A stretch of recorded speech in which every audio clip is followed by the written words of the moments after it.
We will now proceed to the AMD opening keynote speech. Taicha Chairman James Huang will help us introduce our keynote speaker. Please once again welcome James to the stage.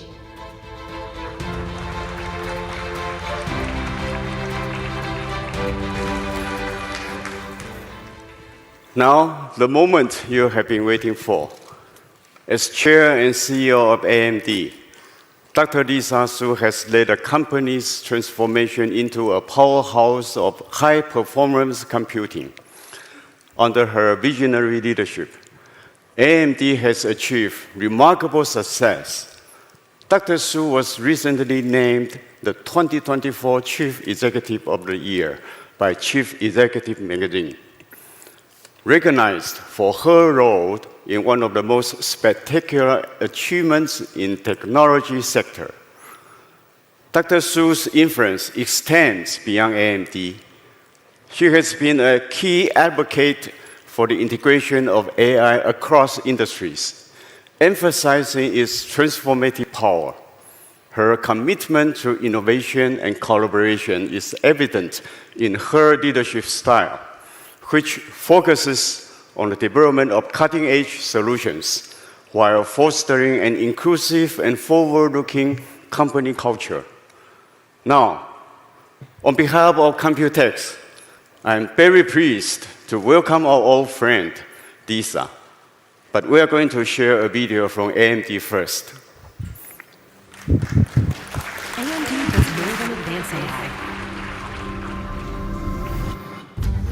AMD makes the limitless potential of AI possible. From AI PCs to edge to cloud. Powered by some of the most advanced GPUs, CPUs, and NPUs on the planet.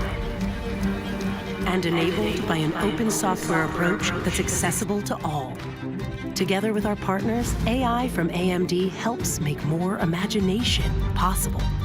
Innovation, breakthroughs, and healing possible. Peace of mind and thrills possible. The impossible is now possible.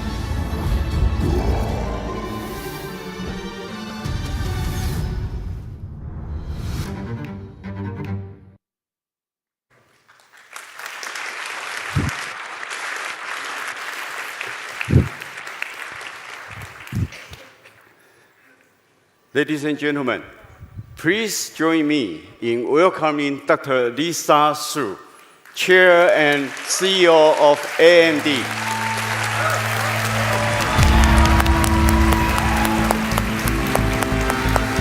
Thank you, Lisa. Thank you so much. Thank you. Thank you. Good morning. 早安，大家好。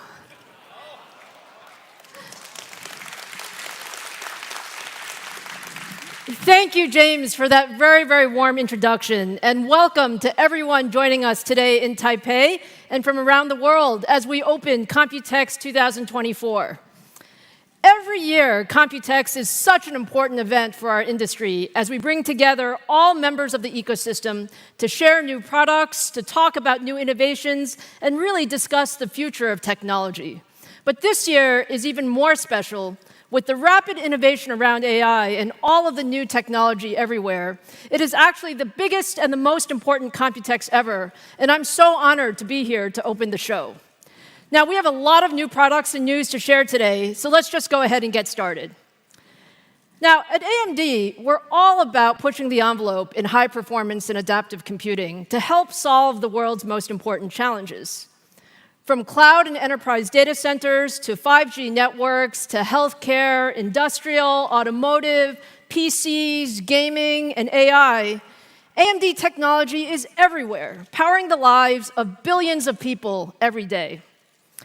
AI is our #1 priority, and we're at the beginning of an incredibly exciting time for the industry as AI transforms virtually every business, improves our quality of life, and reshapes every part of the computing market.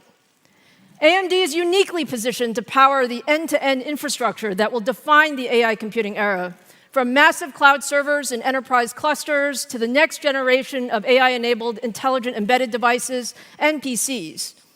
Now, to deliver all of these leadership AI solutions, we're focused on 3 priorities. First, it's delivering a broad portfolio of high-performance, energy-efficient compute engines for AI training and inference, including CPUs, GPUs, and NPUs. Second, it's about enabling an open and proven and a developer-friendly ecosystem that really ensures that all of the leading AI frameworks, libraries, and models are fully enabled on AMD hardware. And third, it's about partnership. It's really about co-innovating with our partners, including the largest cloud, OEM, software, and AI companies in the world, as we work together to bring the best AI solutions to the market. Now, today, we're going to talk about a lot of new technologies and products, including our brand new Zen 5 core, which is the highest performance and most energy-efficient core we've ever built, and our next-generation XDNA 2 NPU core that enables leadership performance and capabilities for AI PCs. And we're also going to be joined by a number of our partners as we launch our new Ryzen notebook and desktop processors and preview our data center CPU and GPU portfolio for this exciting AI world. So let's go ahead and get started with gaming PCs. Now, at AMD, we love gaming. Hundreds of millions of gamers everywhere use AMD technology, from the latest Sony and Microsoft consoles to the highest-end gaming PCs to new handheld devices like the Steam Deck, Legion Go, and ROG Ally. Today, I'm excited to show you what's next for PC gaming with Ryzen.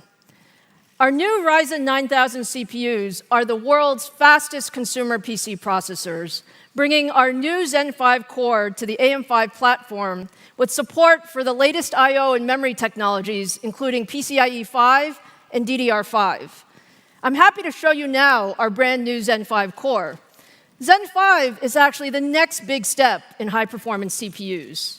It's a grounds-up design that's extremely high performance and also incredibly energy efficient. You're going to see Zen 5 everywhere, from supercomputers to data centers and PCs. And when you look at the technology behind this, we have so much new technology.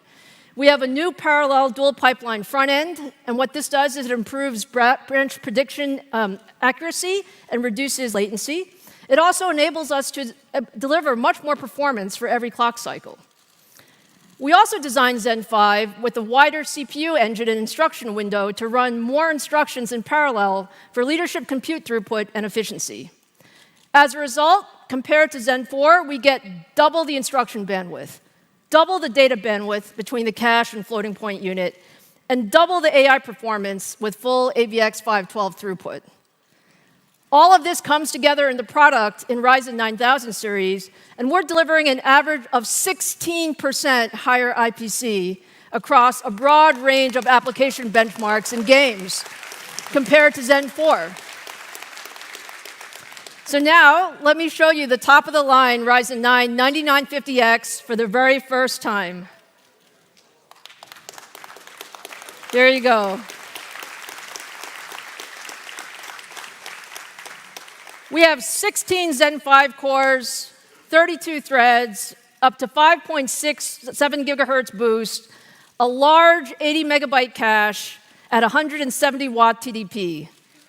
This is the fastest consumer CPU in the world. Oh, thank you. Okay, so let's take a look at some of the performance. So when you compare it to the competition, the 9950X delivers significantly more compute performance across a broad suite of content creation software. In some of them, you actually see, like Blender, that take advantage of the AVX 512 instruction throughput. We're actually seeing up to 56% faster than the competition. And in 1080p gaming, we know all of our fans love gaming. The 9950X delivers best-in-class gaming performance across a wide range of popular games. Now, with desktops, we know that enthusiasts want to have an infrastructure that let you upgrade across multiple product generations. And with Ryzen, we've done just that. Our original Ryzen platform, Socket AM4, launched in 2016. And now we're approaching the 9th year, and we have 145 CPUs and APUs across 11 different product families in Socket AM4. And we're actually still launching new products. We actually have a few Ryzen 5000 CPUs that are coming next month.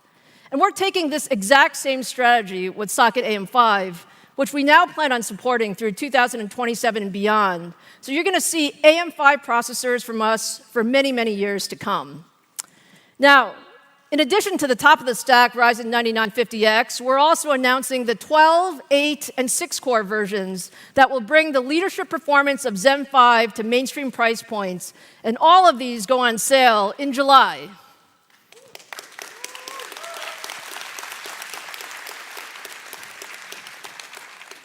So now let's shift gears from desktops to laptops, and there's going to be a lot of discussion about laptops at Computex this year. AMD has been actually leading the transition to AI PCs since we introduced our first generation of Ryzen AI in January last year. Now, AI is actually revolutionizing the way we interact with PCs. It enables more intelligent, personalized experiences that will make the PC an even more essential part of our daily lives. AI PCs enable many new experiences that were simply not possible before. These are things like real-time translations that will allow us to collaborate in new ways, things like generative AI capabilities that accelerate content creation, and also we each want our own customized digital assistant that really will help us decide what we need to do and what we should do next. So to enable all of this, we actually need much, much better hardware. And that's why we're so excited to announce today our 3rd-gen Ryzen AI processors. Our new Ryzen AI series actually is a significant increase in compute and AI performance and sets the bar for what a Copilot PC should do. Thank you, Drew. Here we go. This is Strix.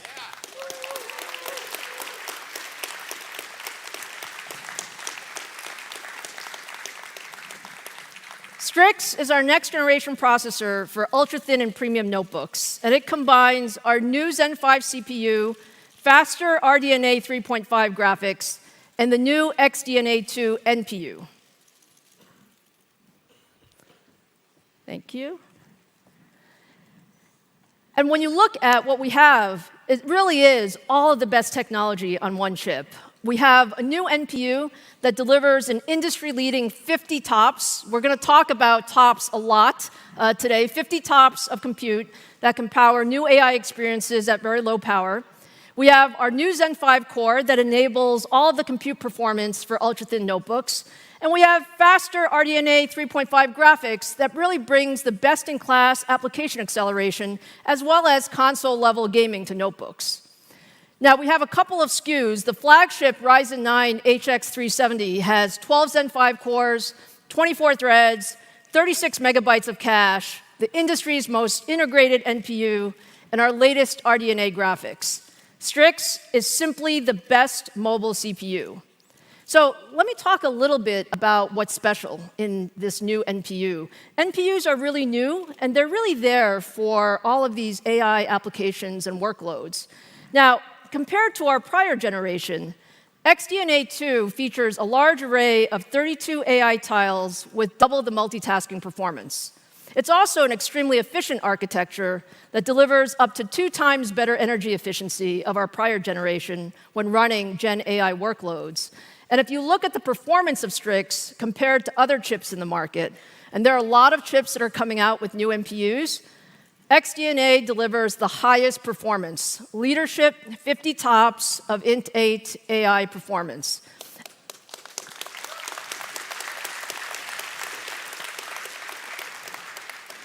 And what this means is that 3rd-gen Ryzen AI will deliver the best NPU-powered experiences in a Copilot Plus PC.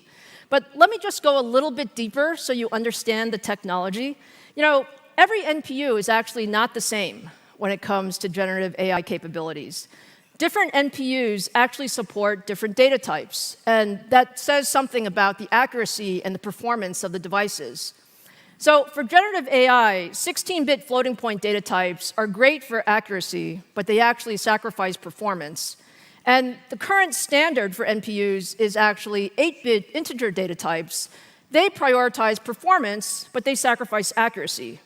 And what this means is that developers really have a tough choice to make between offering either a more accurate solution or a more performant solution. Now, XDNA2 is the first NPU to support block 16 bit floating point. And what that means is block FP16 actually combines the accuracy of 16-bit data with the performance of 8-bit data. This represents a huge leap forward in AI capability and enables developers to run complex models natively without any quantization steps at full speed. And what that means is with no compromise. And so let me show you what this looks like. When you look at the example, these are 3 images that are generated by the popular Stable Diffusion XL Turbo Gen AI model. We use the same prompt with no quantization or retraining for all 3. And the only difference is actually the data type. So int8 is on the left, which is what most NPUs are using. Block FP16 is in the middle, which is what XDNA2 has. And then FP16 is on the right, which is the more traditional format. And as you can see, the 2 16-bit images look much better with no real differences between the 2.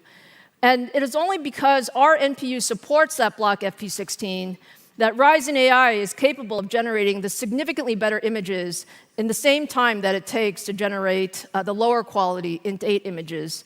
And this is just an example of why we believe that NPUs with the right data types are the best for the next generation PCs. And this is why we believe that XDNA2 is the best NPU in the industry. Now, Microsoft is a great partner and is really leading the AI era. And we've been working very, very closely with them to bring Copilot Plus PCs to market with Strix. So to hear more about the work we're doing together, I'd like to welcome Pavan Davaluri, Corporate Vice President, Windows Devices at Microsoft, to the stage.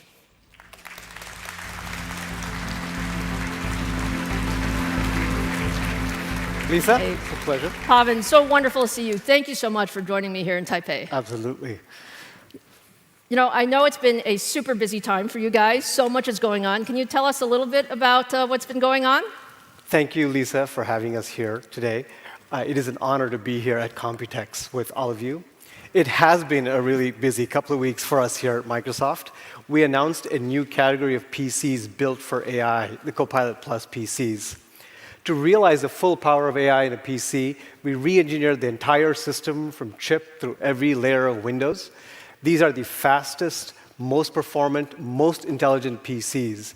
And we are thrilled to partner with AMD on Strix-based Copilot Plus PCs. Thank you. We are too.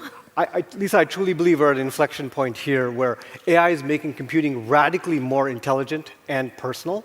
And we've collaborated with AMD since day one on this, and I'm very excited about that.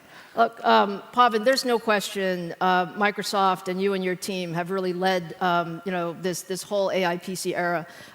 We've always talked about user experiences. Can you talk a little bit about what you were thinking with Copilot PCs and this integration between operating systems, hardware, and software? Sure, absolutely. The first thing I think customers will see with Copilot Plus PCs is that they're just simply outstanding PCs.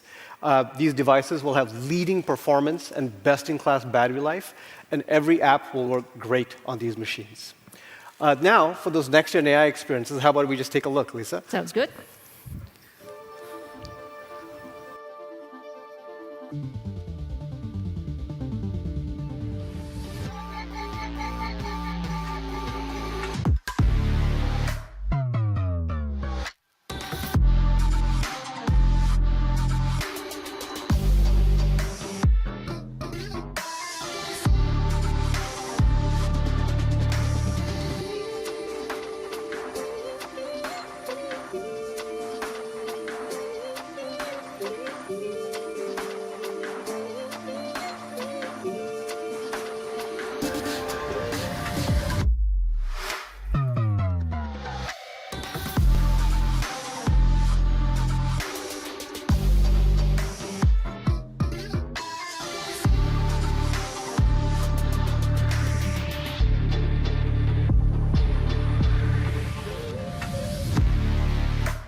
Fantastic, Pavan. So what you just saw there, those devices or those experiences have on-device AI that is powerful enough to keep up with all of the experiences we want and efficient enough to be always running.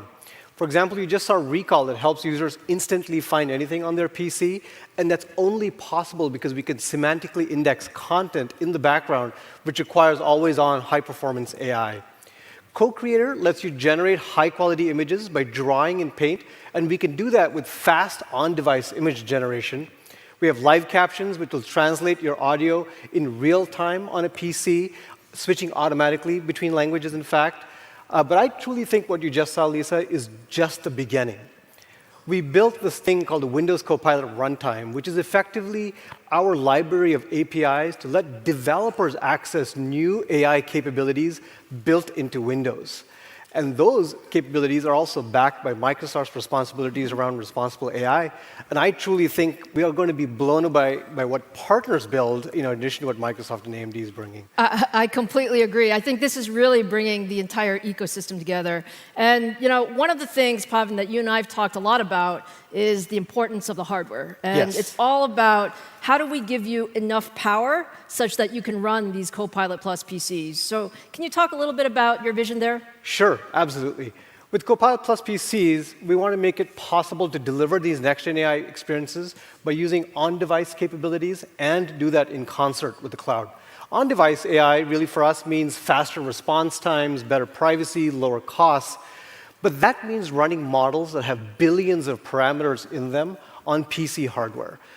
Compared to traditional PCs, even from just a few years ago, we're talking 20 times the performance and up to 100 times the efficiency for AI workloads. And to make that possible, every Copilot Plus PC needs an NPU that's at least capable of 40 TOPS. And we're deeply grateful for the close partnership with AMD. We are thrilled that StrixPoint's NPU delivers an incredible 50 TOPS. That is super powerful for us. We wanted to give you more. We are always ready. The powerful thing with that, of course, it means we're efficiently delivering these Copilot Plus experiences, but also gives us headroom for the next generation of AI, and we're at the start of that runway. Of course, the Copilot Plus PCs complement that power of the NPU with at least 16 gigabytes of RAM and 256 gigabytes of SSD storage. So I truly think these devices are built for the era of AI that's coming. One of the things I can share, Pavan, is, as we talk, you guys are always pushing us to give you more. You're always saying, more TOPS, Lisa, more TOPS. Yeah. What are you doing with all those TOPS? Like, what's your vision for the future? I do remember those conversations, Lisa. By the way, it takes a lot of die area, just so you know. So. I can only imagine. We are deeply excited about those commitments and, quite frankly, the deep collaboration across our teams to go bring that to life. For us, these breakthrough experiences require us to run these billion-parameter models always running on the device. And that requires high-performance NPUs to power them. And really, thanks to our deep partnership, we've been able to seamlessly cross-compile and execute over 40 on-device models on these AMD NPUs, which is very meaningful for us. We took advantage of all of the low-level software and hardware capabilities of the AMD silicon here, so we did not lose any performance nor efficiency. Also, these high-performance NPUs are really the best way to drive overall PC performance. Getting to 50 TOPS, for example, is a quantum leap for us, for sure. And it's really much more impactful relative to what you could do with just a CPU or GPU alone. And the other thing that excites me really is that these powerful NPUs then free up the GPUs and the NPUs for workloads where they shine. So I'm excited to see what developers will do with this going forward. We are super excited as well. Thank you, Pavan, for being here. Thank you for your partnership. And thank you for leading the industry. Thank you. Thank you. Thank you.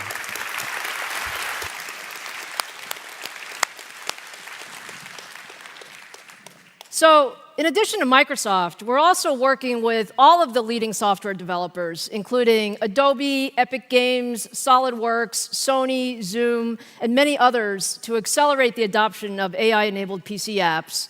And by the end of 2024, we're on track to have more than 150 ISVs developing for AMD AI platforms across content creation, consumer, gaming, and productivity applications. Now, to give us a look at some of these upcoming Copilot Plus PCs, let me welcome our next guest, a very close partner and good friend, Enrique Lores, HP President and CEO.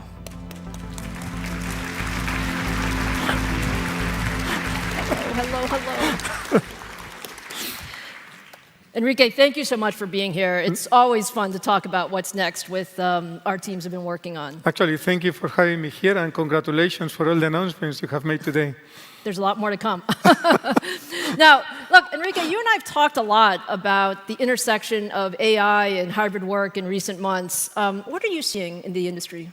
I think this is actually what makes many of the announcements that we're making today very exciting. It's not only about the technology improvements that we're going to see, which you have explained extremely well.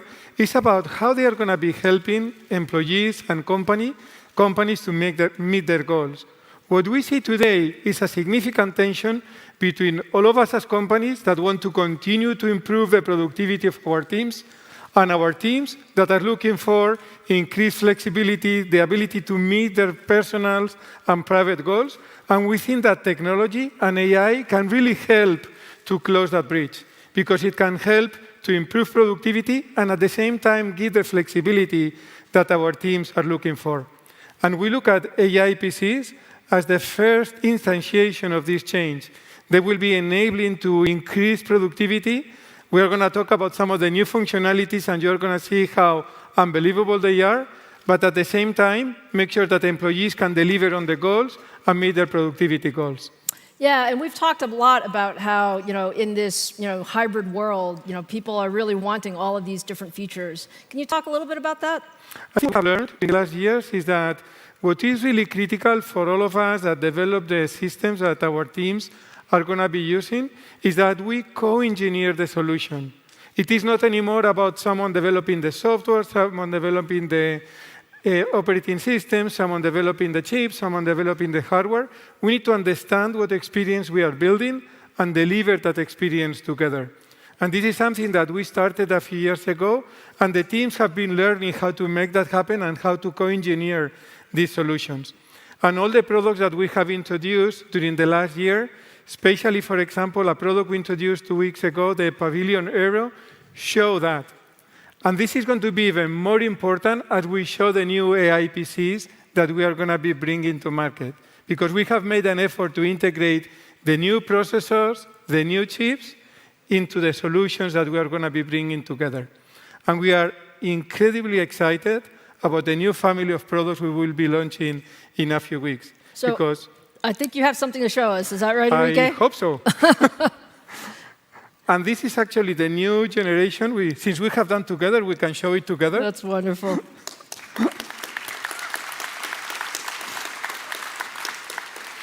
This is the next generation Omnibook when we integrate the latest Ryzen AI 300 series that, as Lisa was saying before, will be the first product that will have 50 TOPS integrated in the device. And performance, as Pavan was saying, is critical because it will enable us to continue to deliver incredible experiences to our customers. If you ask me what I'm more excited about, it's something that is going to be very close to many people in this room. We, HP, have a very large team here in Taipei. And we spend many hours in video conferences and Zoom calls. And as you can notice, I have a strong Spanish accent. And I know that for the team here, understanding my accent sometimes is difficult. So just imagine that you can get real-time translation. So I will speak my Spanish-English. And that's pretty good. Come on, Chinese. That's going to make a big difference in productivity. No, I think that's... By the way, I think your English is pretty good, Enrique, but I understand. My Chinese also needs to be better, so I totally... We can help each other. Yes. Look, we love it. I mean, we love the Omnibook and all the work that we've done together with third-gen Ryzen AI processors. But let's actually give everyone a preview of Gen AI running on Omnibook. So let me show you again the popular Stable Diffusion XL Turbo model, which is generating some high-quality images of locations around Taiwan based on some simple text prompts. So starting with the white cliffs of Taroko Gorge National Park, Sun Moon Lake with nice fall colors, Taipei 101, and then finally the peak of Jade Mountain. All of this is running on the Omnibook. You're seeing it for the first time. And the reason those pictures are so beautiful is because we have a very, very powerful NPU. We've co-engineered the system together. We have the block FP16 data support that I talked about. And you can see these beautiful photorealistic images almost instantaneously. Yeah, so just imagine the productivity this is going to provide to product managers, creatives that are going to start creating their designs. And just with this solution, they will really be able to accelerate that work. So unbelievable progress. Thank you so much, Enrique. Thank you for your partnership. I can't wait for everything that we're going to bring out together. Thank you, Lisa. Great to be here. Thank you. Thank you. Thank you.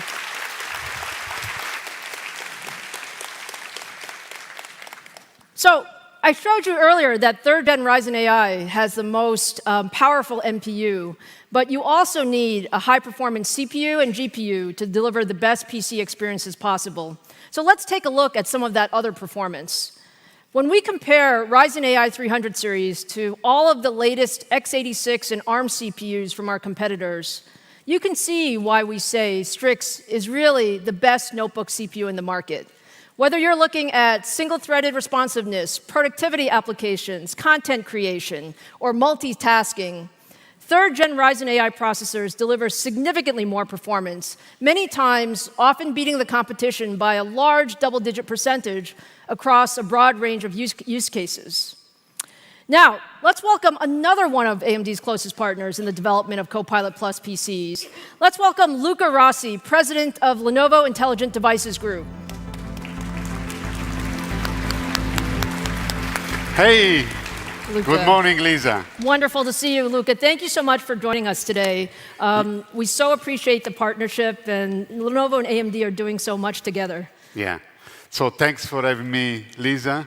And strong partnerships are core to Lenovo's strategy. Our long-term partnership with AMD, as you know, Lisa, spans over 25 years and is a testament to this.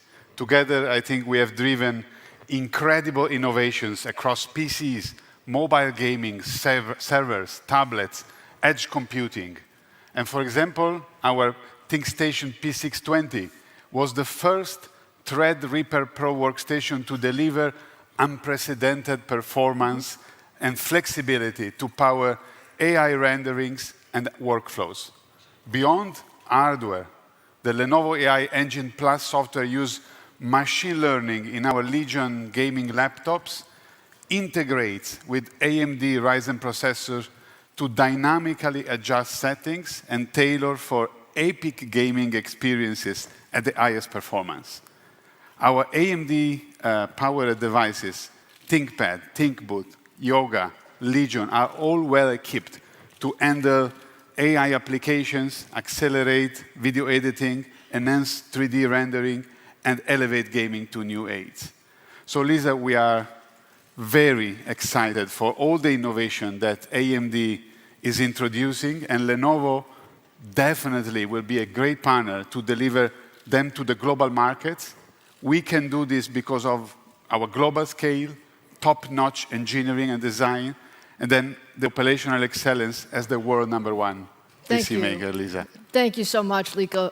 And Luca, when we think about all the work we're doing together, today we're talking about third-gen Ryzen AI devices, and I know your team has done a lot. Our teams have done a lot together. Can you talk a little bit about your lineup and some of the AI experiences that you have? Yeah, with pleasure. So later this year, we are going to launch Lenovo AI laptops with the third-gen Ryzen AI processors for consumers through our Yoga franchisee, for commercial with our legendary ThinkPad brand, and for small and medium businesses through our ThinkBook lineup.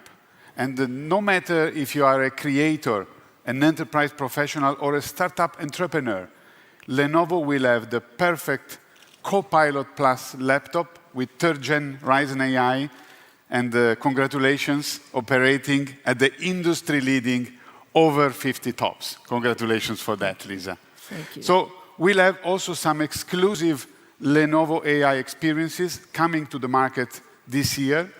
One is Creator Zone. We have co-engineered this with AMD on fine-tuning the AI model, and this is an exclusive Lenovo software tailor-made for creators, providing tools and features to boost creativity and productivity. And maybe let's take a look at how this software works. So first, let me introduce Lenovo AI Now.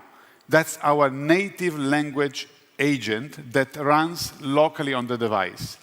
And one of the things that make this so special is its personal knowledge base. With the right permissions, Lenovo AI Now can interpret user data to provide faster and personalized output. You have seen now AI Now going through a script and generating both a thumbnail and a description to post on YouTube and share with the world. So see, it was very easy, right? Now, absolutely. Let's say the user wants to create images of a fish to post on social media. All they have to do is to use Lenovo Creator Zone. That's our other IP. With text-to-image, Creator Zone can generate an image based off any idea. And if the image needs further refining, the sketch-to-image function can assist the user. And then all of these images were created with the same prompt and locally on the device with a built-in responsible AI check feature. It's fantastic. So we have invested significantly in R&D, as you know, Lisa, and we built a unique Lenovo IPs running on device AI workload, including LLM compression, performance improvement algorithms, and we are confident that our third-gen Ryzen AI offering will stand out from the competition. And last but not least, and then I'm over, we also have created Smart Connect, another Lenovo IP that unifies AI PCs, tablets, smartphone, and other IoT into the same Lenovo ecosystem. That's fantastic. It's wonderful to see all of these pieces come together. Now, Luca, you've been holding something, and I think you're going to show us what it is. Is that right? Well, I wasn't supposed to even show this yet, since this is something we will not announce until later this year. But Lisa, you're right. I felt it's just too exciting to... You look very happy, actually. I'm very happy.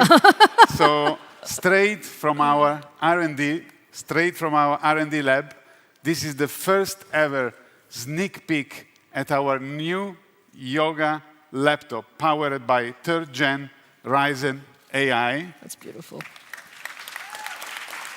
Maybe we want to do left and right. Yeah. So I can share more for today, but I can. I can tell you this device represents a significant leap forward in next-generation AI computing. Will include some of the Lenovo exclusive IP AI features that I mentioned, and this is just the beginning. We cannot wait together to share more and bring these transformative AI PCs to the world very soon. Lisa, thank you for having me, and thanks everyone. Thank you so much, Luca. Thank you. Thank you so much. Thank you. Thank you. You can see we get very excited about our products. Next, I'd like to welcome one of the most important visionaries and innovators in the Taiwan ecosystem, and a very, very close partner, Johnny Shi, chairman of ASUS.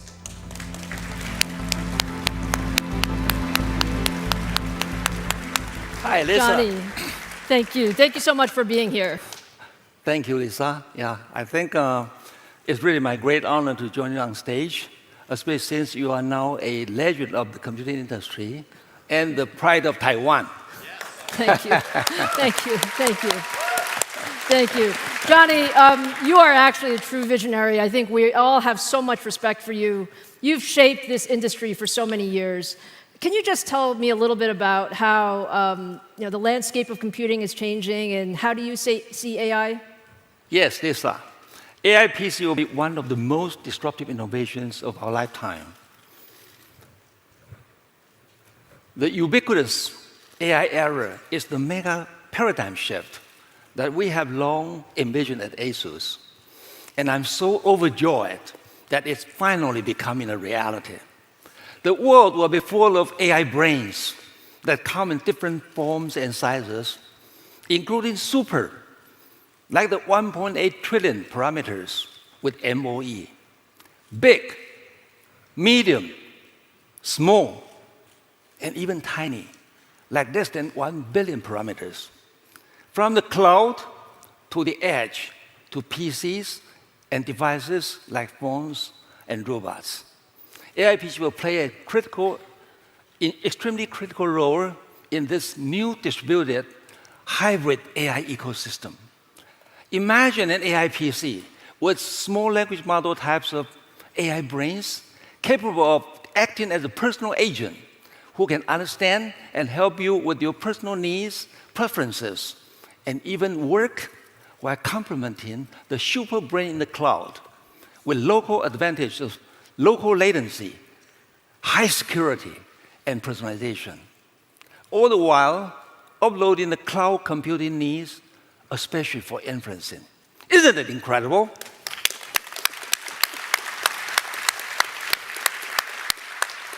This will benefit user productivity like video editing, design work, and scientific computing, and a lot more. This vision is amplified and possible because of our partnership with AMD and the launch of the third-gen Ryzen AI. We are definitely co-innovating at the forefront of AI PC together.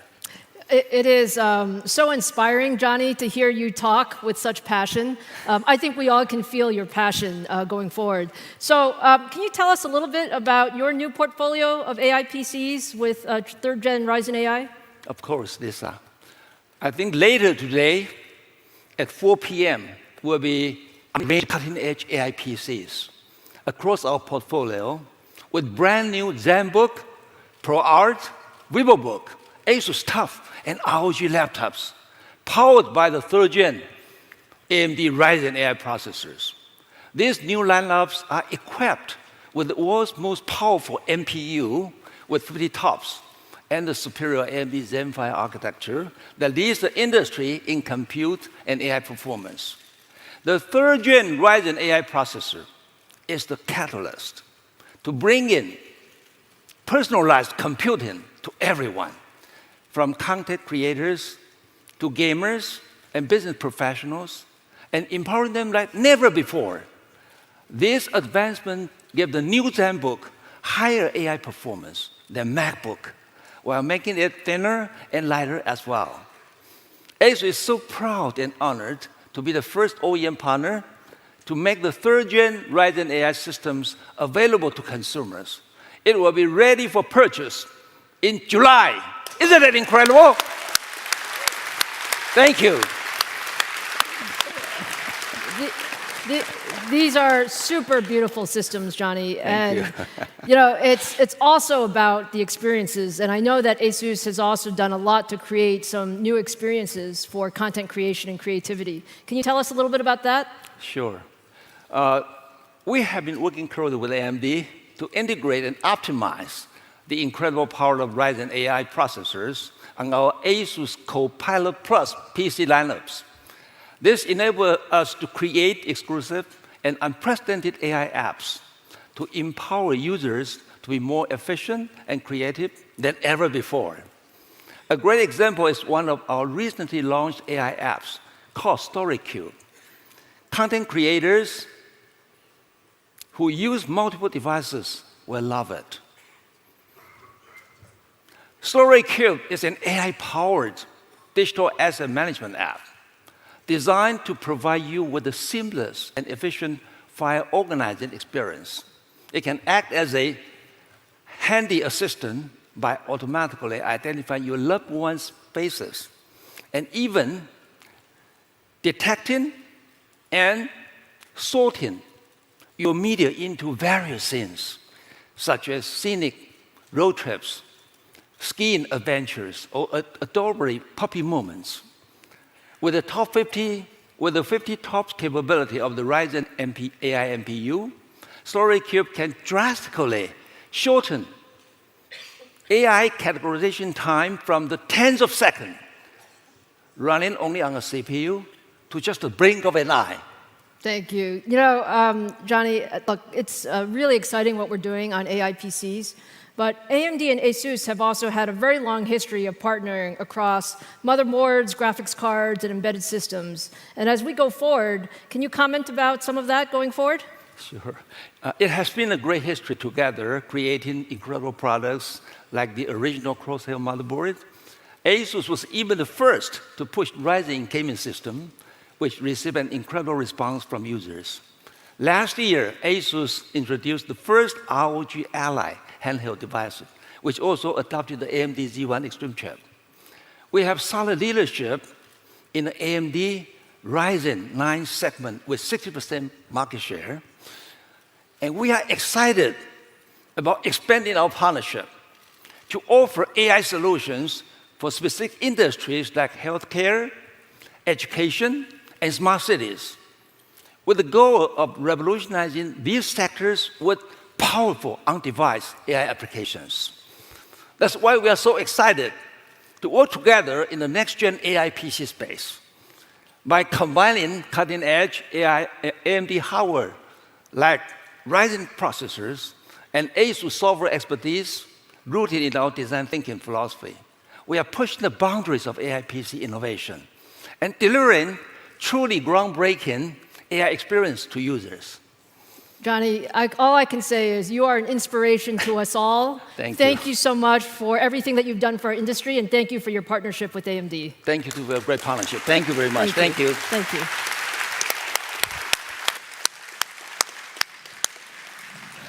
So I hope you got a feel for all of the customer excitement around third-gen Ryzen AI PCs. I'm very happy to say that the first notebooks will be available in July, and we have more than 100 consumer and commercial notebook design wins with Acer, ASUS, HP, Lenovo, MSI, and others. So lots of things to come. So now let's transition from PCs to the edge, where our embedded and adaptive solutions are bringing AI to a diverse set of markets and devices. AMD AI platforms are already broadly deployed at the edge. In healthcare, AMD chips are improving patient outcomes by enhancing medical imaging analysis, accelerating research, and assisting surgeons with precision robotics. In automotive, AMD AI solutions are powering the most advanced safety systems. And in industrial, customers are using AMD technology for AI-assisted robotics and machine vision applications. We are #1 in adaptive computing today, and thousands of companies have adopted our XDNA AI adaptive and embedded technologies to power their products and services. Let me just give you a few examples. So Illumina is a global leader in genomics, and they use EPIC and AMD adaptive SoCs with their Splice AI software to identify previously undetectable mutations in patients with rare genetic diseases. In automotive, Subaru is industry's leading EyeSight ADAS system, uses Versal to analyze every frame captured by the front camera, and that allows them to identify and alert the driver of possible safety hazards. Hitachi Energy uses AMD adaptive computing products in their widely deployed high-voltage direct current solutions to detect potential electrical issues before they become large problems and cause power outages. And Canon has adopted Versal to power the AI-based free viewpoint video system that captures high-resolution video from over 100 cameras simultaneously. And that allows viewers to experience live events from every angle. Now, AI at the edge is actually a hard problem. It requires the ability to do pre-processing, inferencing, and post-processing all within a device. And only AMD has all of these pieces needed to accelerate end-to-end AI at the edge. So we combine the adaptive computing engines for pre-processing sensor and other data with AI engines for inferencing, and then high-performance embedded compute cores for post-processing decision-making. Now, today, when you do this, this requires 3 separate chips. And with our new Versal AI Edge Gen 2 series, we bring all of this leadership compute together to create the first adaptive solution that integrates pre-processing, inferencing, and post-processing in a single chip. So today we're announcing early access for our next-gen Versal platform, More than 30 of our strategic partners are already developing edge AI devices powered by our new single-chip Versal solution. And we are incredibly excited about the opportunity to drive AI at the edge and see significant opportunities to extend our embedded market leadership with these new technologies.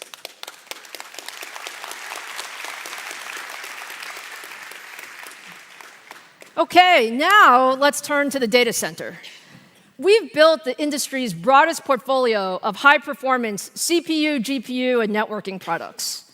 And when you look at modern data centers today, they actually run many different workloads. They range from traditional IT applications to smaller enterprise LLMs to large-scale AI applications. And you need different compute engines for each of these workloads. And only AMD has the full portfolio of high-performance CPUs and GPUs to address all of these workloads. From our EPYC processors that deliver leadership performance on general-purpose and mixed inferencing AI workloads, to our industry-leading Instinct GPUs that are built for accelerating AI applications at scale. Today, I'm going to share details of our next-generation data center CPU and GPU offerings. So let's start first with CPUs. If you take a look at the CPU market, EPYC is actually the processor of choice for cloud computing, powering internal workloads for all of the largest hyperscalers and more than 900 public instances from all the major cloud providers. Every day, billions of people around the world use cloud services powered by EPYC. That includes Facebook, Instagram, LinkedIn, Microsoft Teams, Zoom, Netflix, WeChat, WhatsApp, and many, many more. All of that is on EPYC. Now, we launched EPYC in 2017, and with every generation, more and more customers have adopted EPYC because of our leading performance, our leading energy efficiency, and our leading total cost of ownership. And I'm very proud to say that we're at 33% share now and growing.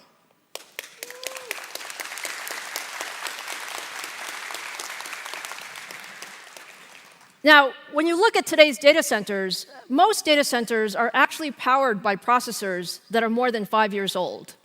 And when you look at the virtualization performance of our latest generation server CPUs, the new technology is so much better that EPYC delivers 5 times more performance compared to those legacy processors. And even comparing to the best processors today from the competition, our performance is 1.5 times faster. Many enterprises today are actually looking to modernize their general-purpose computing infrastructure and add new AI capabilities, often within the same footprint. And by refreshing their data centers with 4th-gen EPYC, you can really accomplish this. You can actually replace 5 legacy servers with a single server that reduces rack space by 80% and consumes 65% less energy. Now, many enterprise customers are also wanting to run a combination of general purpose and AI workloads without adding GPUs. And EPYC is, again, the best option for that. Looking at EPYC, we are 1.7 times faster when running the industry standard TPX AI benchmark that measures end-to-end AI pipeline across different use cases and algorithms. 4th-gen EPYC is clearly the industry's best server CPU, but we're always pushing the envelope to deliver more performance. So I have something to show you today. It's actually the preview of our upcoming 5th-gen EPYC processor, codenamed Turin.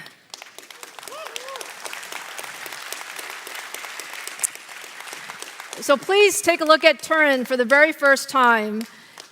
Turin features 192 cores and 384 threads and has 13 different chiplets built in 3 and 6 nanometer process technology.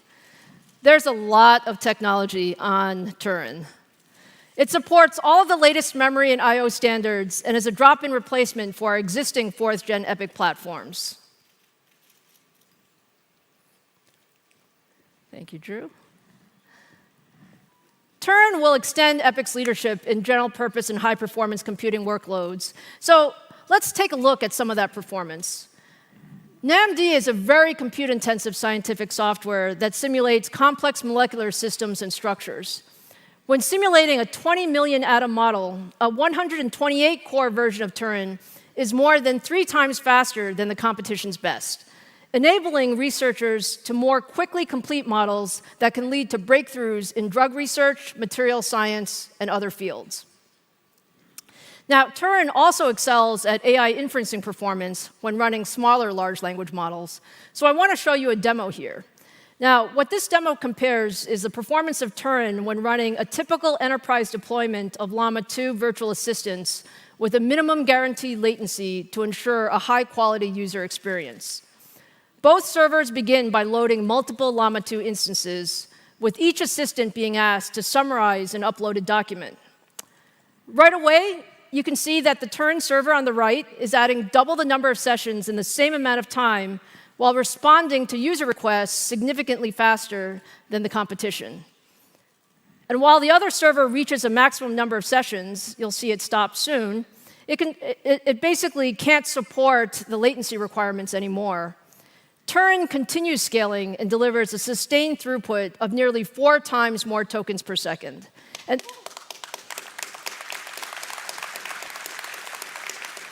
that means when you use Turin, you need less hardware to do the same work. And in addition to leadership summarization performance, Turin also delivers leadership performance across a number of other different enterprise AI use cases, including 2.5 times more performance when translating large documents, and more than 5 times better performance when running a support chatbot.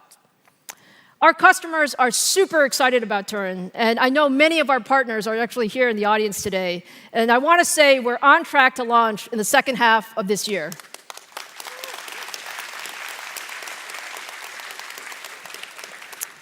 So now let's turn to data center GPUs and some big updates on our Instinct accelerators. We launched MI300 last December, and it's quickly become the fastest ramping product in AMD history. Microsoft, Meta, and Oracle have all adopted MI300. Every major server OEM is offering MI300 platforms. And we have built deep partnerships with a broad ecosystem of CSP and ODM partners. Again, many, many thanks to our ODM partners who are here today that are offering Instinct solutions. Now, if you look at today's enterprise generative AI workloads, MI300X provides out-of-the-box support for all of the most common models, including GPT, Llama, Mistral, Phi, and many more. We've made so much progress in the last year on our ROCm software stack, working very closely with the open source community at every layer of the stack, while adding new features and functionality that make it incredibly easy for customers to deploy AMD Instinct in their software environment. Over the last 6 months, we've added support for more AMD AI hardware and operating systems. We've integrated open source libraries like VLLM and frameworks like JAX. We've enabled support for state-of-the-art attention algorithms. We've improved computation and communication libraries, all of which have contributed to significant increases in the Gen AI performance for MI300. Now, with all of these latest ROCm updates, MI300X delivers significantly better inferencing performance compared to the competition on some of the industry's most demanding and popular models. That is, we are 1.3 times more performance on Meta's latest Llama 3 70B model compared to H100, and we're 1.2 times more performance on Mistral's 7B model. We've also expanded our work with the open source AI community. More than 700,000 Hugging Face models now run out of the box using ROCm on MI300X. This is a direct result of all of our investments in development and test environments that ensure a broad range of models work on Instinct. The industry is also making significant progress at raising the level of abstraction at which developers code to GPUs. We want to do this because people want choice in the industry. And we're really happy to say that we've made significant progress with our partners to enable this. For example, our close collaboration with OpenAI is ensuring full support of MI300X with Triton, providing a vendor-agnostic option to rapidly develop highly performant LLM kernels. And we've also continued to make excellent progress adding support for AMD AI hardware into the leading frameworks like PyTorch, TensorFlow, and JAX. Now, we're also working very closely with the leading AI developers to optimize their models for MI300. So I'm very excited to welcome Christian Lefort, CTO and co-CEO of Stability AI, an important AMD partner known for delivering the breakthrough Stable Diffusion open access AI models. Hello, Christian. How are you? Thank you. I'm great. It's a great honor to be here to represent my colleagues and everyone else who makes Stability AI a really interesting player in the ecosystem. Well, you know, we've showed a lot of Stability AI today. You're known for delivering these breakthrough open access AI models that generate, images, video, language, code, all of these things. Can you share some insights into how these models are pushing the boundaries of what's possible? Yes, we're seeing incredible gains in productivity in every industry, and many were made possible because we did a crazy thing and we released our models and our source code for free. And so this allowed millions of developers and enthusiasts and thousands of researchers to adapt their models, to make new discoveries at record pace, and to create new applications extremely fast. Take, for instance, touching up old family photos to improve their resolution or quality, or maybe to remove someone you never, ever want to see again in your whole life. Doing this well used to take years of experience and sometimes hours of tedious work for each image. Now, applications like Stable Assistant and Stable Artisan and a lot of other applications that leverage Stable Diffusion can allow anyone to create and edit images in seconds. And we're seeing similar gains in productivity, not just in images, but in other research areas that we're involved in language, coding, music, speech, and 3D. And combining all of those together, we aim to soon boost by at least 10x the productivity of filmmaking and video game creation. That's fantastic, Christian. Now, I understand you have some big news to tell the audience today. Yes. So basically, the wait for Stable Diffusion 3 is almost over. We appreciate the community's patience and understanding as we dedicated extra effort to improve its quality and safety. Today, we're announcing that on June 12th, we will release the Stable Diffusion 3 medium model for everyone to download.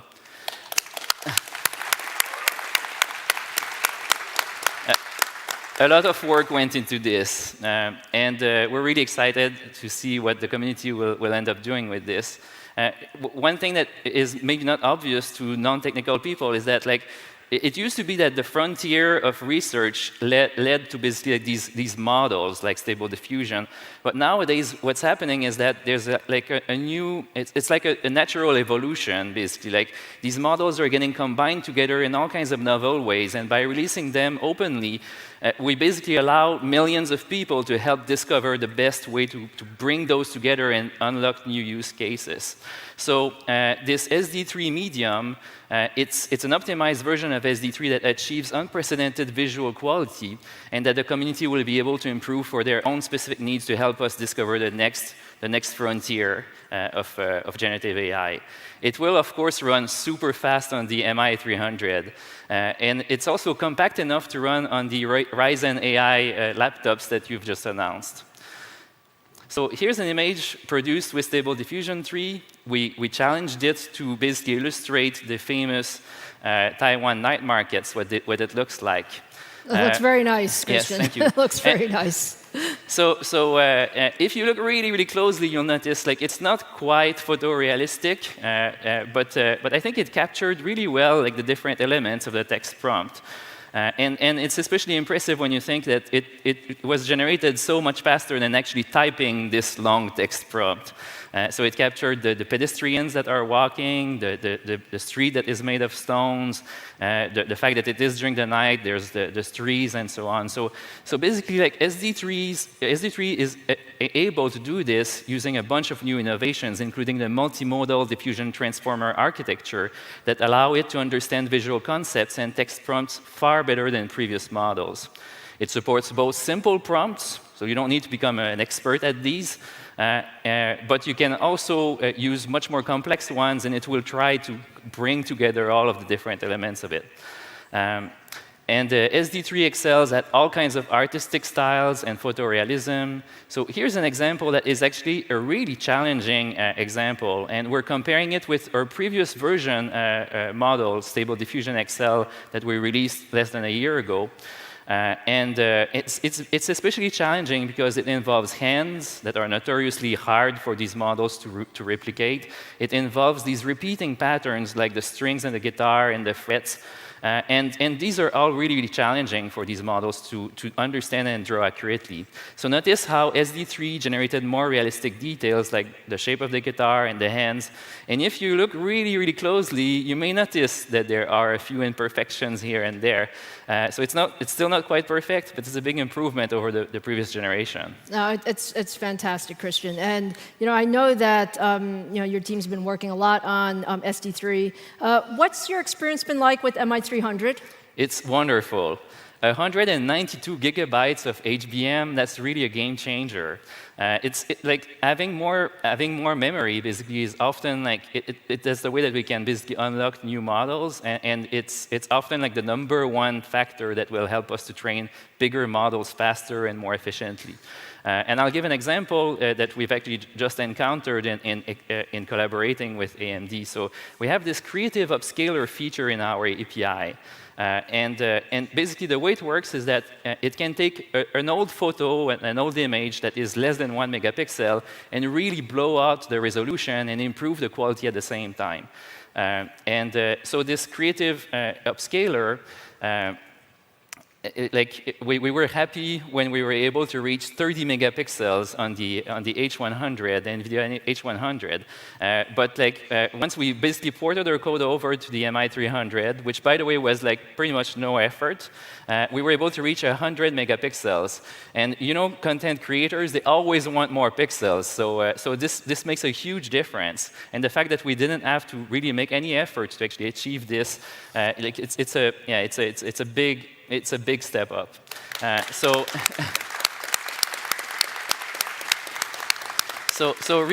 researchers and engineers are really going to love the incredible memory capacity and the bandwidth advantages that the AMD Instinct GPUs deliver out of the box. So Lisa, moving forward, we'd really love to collaborate more closely with AMD because we'd like to create a new state-of-the-art video model. We need a lot more memory. We need a lot more compute to do this. And so we'd love to collaborate more closely with your team to achieve this and to release this for the whole world to enjoy. That sounds fantastic. It sounds like you need some GPUs. Yes. Thank you. Thank you We're so at the much. right place for this. Thank you so much, Thank Christian. you. Have a great Computex. You can see all of the innovation that's happening in such a short amount of time. Now, earlier in the show, I was joined by Microsoft's Pavan Davaluri, who shared the great work that we're doing together on Copilot Plus PCs. Microsoft is also one of our most strategic data center partners, and we've been working very closely with them on our EPYC and Instinct roadmap. To hear more about our partnership and how Microsoft is using MI300X across their infrastructure, here's Microsoft Chairman and CEO, Satya Nadella. Thank you so much, Lisa. It's great to be with all of you at Computex. We're in the midst of a massive AI platform shift with the promise to transform how we live and work. We are committed to partnering broadly across the industry to make this vision real. That's why our deep partnership with AMD, which has spanned multiple computing platforms, from the PC to custom silicon for Xbox, and now to AI, is so important to us. As Pawan highlighted, we are excited to partner with you to deliver these new Ryzen AI-powered Copilot Plus PCs. And we're also thrilled to announce last month that we were the first cloud to deliver general availability of virtual machines using AMD's MI300X accelerator. It's a massive milestone for both our companies, and it gives our customers access to very impressive performance and efficiency for their most demanding AI workloads. In fact, it offers today the leading price performance for GPT workloads. This is just the start. We are very committed to our collaboration with AMD, and we'll continue to push AI progress forward together across the cloud and edge to bring new value to our joint customers. Thank you all so very much.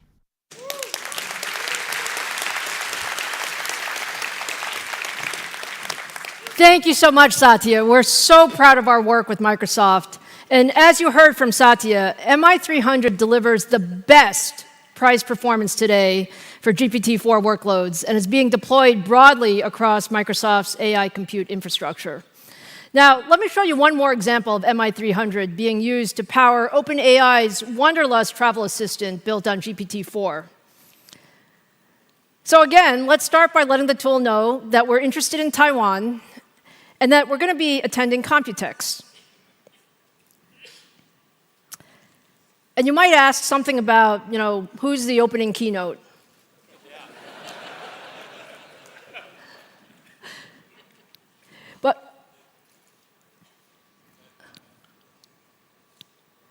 Got it right. Now, let's also ask Wanderlust, what other interesting sites should we see in Taipei?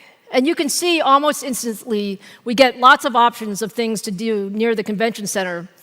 But if we want to narrow it down to just a few, because we only have a day, we can ask it to plan a day for us. And that day would include things like Elephant Mountain and Taipei 101, and you get the full itinerary.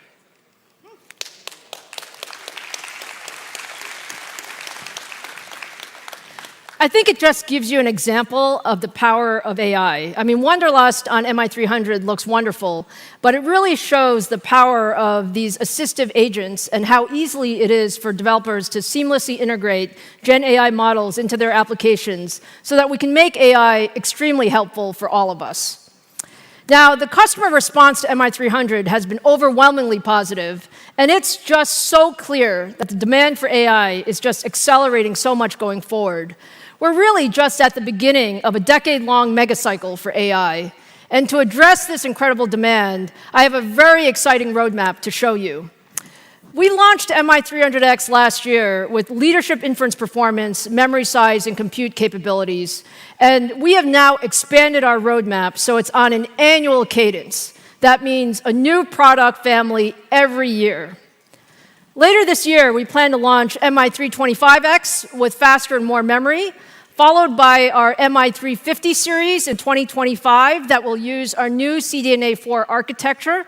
And both the MI325 and 350 series will leverage the same industry-standard universal baseboard OCP server design used by MI300. And what that means is that our customers can very quickly adopt this new technology. And then in 2026, we'll deliver another brand new architecture with CDNA Next in the MI400 series. So let me show you a little bit, starting with MI325. MI325 extends our leadership in generative AI with up to 288 gigabytes of ultra-fast HBM3E memory with 6 terabytes per second of memory bandwidth. And it uses the same infrastructure as MI300, which makes it easy for customers to transition. Now, let me show you some competitive data. Compared to the competition, MI325 offers twice the memory, 1.3 times faster memory bandwidth, and 1.3 times more peak compute performance. And based on this larger memory capacity, you heard what Christian said about the importance of memory. A single server with 8 MI325 accelerators can run advanced models up to 1 trillion parameters. That's double the size supported by an H200 server.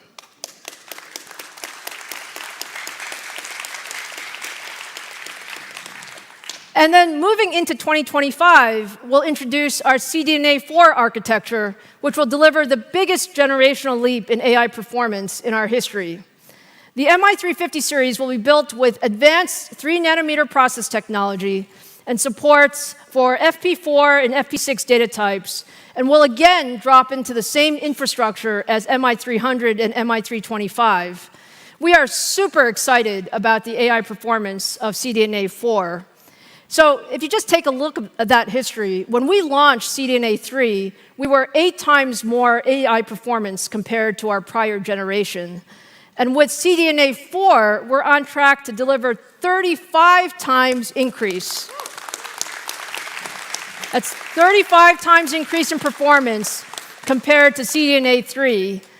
And when you compare MI350 series to B200, Instinct supports up to 1.5 times more memory and delivers 1.2 times more performance overall. Thank you.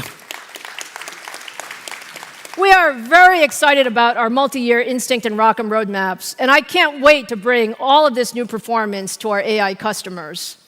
Now, I have one more topic I'd like to talk about today, and it's really, in addition to our focus on Instinct, we've also made significant progress driving the development of high-performance AI networking infrastructure systems. AI network fabrics need to support fast switching rates with very low latency, and they must scale to connect thousands of accelerator nodes. At AMD, we believe that the future of AI networking must be open. Open to allow everyone in the industry to innovate and drive the best solutions together. So for both inferencing and training, it's actually critical to scale up the performance of hundreds of accelerators, connecting the GPUs in a rack or pod with an incredibly fast, highly resilient interconnect, so they can work as a single compute node to run the largest models with the fastest responses. Last week, I'm very happy to say that many of the largest chip, cloud, and systems companies came together to announce plans to develop an open standard for a high-performance fabric that can officially connect hundreds of accelerators. We call this Ultra Accelerator Link, or UA Link, and it's an optimized load store fabric designed to run at high data rates and leverages AMD's proven Infinity Fabric technology. We actually believe UA Link will be the best solution for scaling accelerators of all types, not just GPUs, but all accelerators, and will be a great alternative to proprietary options. The UA Link 1.0 standard is on track for later this year, with chips supporting UA Link already well into development from multiple vendors. And now the other part of training large models is also the need for scale-out performance, connecting multiple accelerator pods to work together with at-scale installations often spanning hundreds of thousands of GPUs. A broad group of industry leaders formed the Ultra Ethernet Consortium last year to address this challenge. And UEC is the high-performance technology with leading signaling rates. It has extensions such as Rocky for RDMA to efficiently move data between nodes, and it has a new set of innovations developed specifically for AI supercomputers. It's incredibly scalable. It offers the latest switching technology from leading vendors such as Broadcom, Cisco, and Marvell. And above all, it's open. Open means that as an industry, we can innovate on top of UEC and solve the needed problems. And the industry can work together to build out the best possible high-performance interconnect for AI and HPC. So when you look ahead, what does this mean? That means we have all the pieces.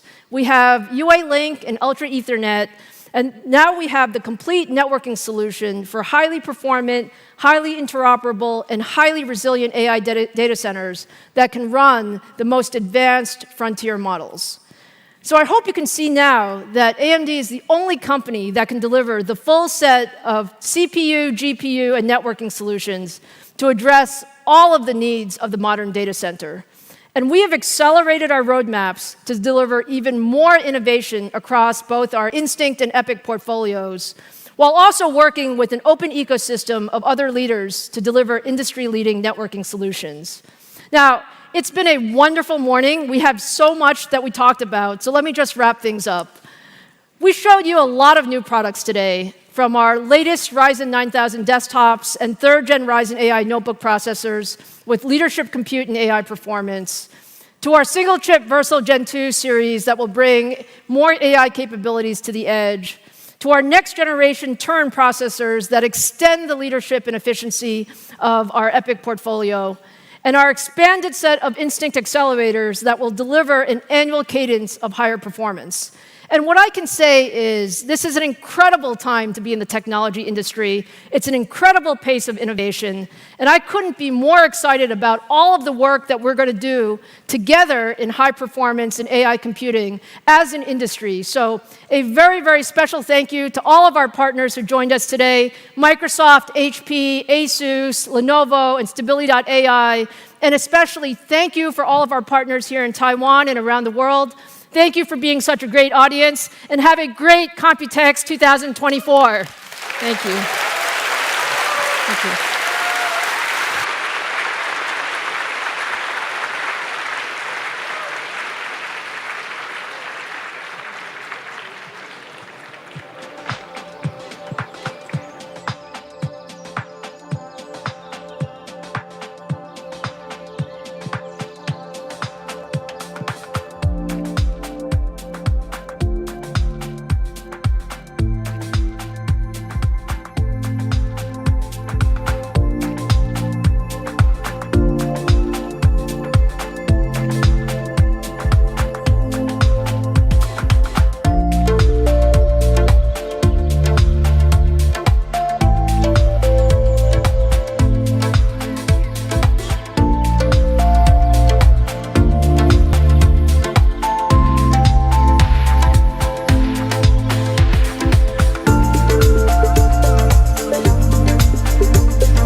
我感觉他表现得非常好，对，表现的就是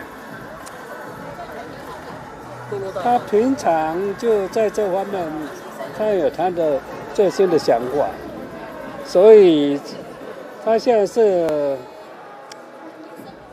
拜登的科技顾问，所以他对美国未来科技的发展占有非常大的影响力啊。因为他是 MIT 出身的，在学界、在业界，还有在这个政界，他都有相当的影响力，所以我觉得台湾人可以在这边，影响是非常重要。谢谢。这次有机会跟他一起吃顿饭了吗？因为他好像一下飞机就来，一直彩排了。对，因为他会回到他的故乡台南，他在台南有一个演讲，因为在南部比较没有机会去听到他的演讲，回到故乡，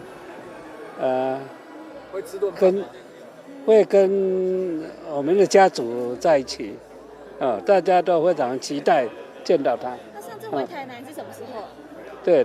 他上次回台南，那也许可以，就说 AMD 呢，它将在台湾设立新的那个研究中心，所以他这次也来多了解一下，在南部，因为南部有那个科学园区嘛，还有成大，然后高雄。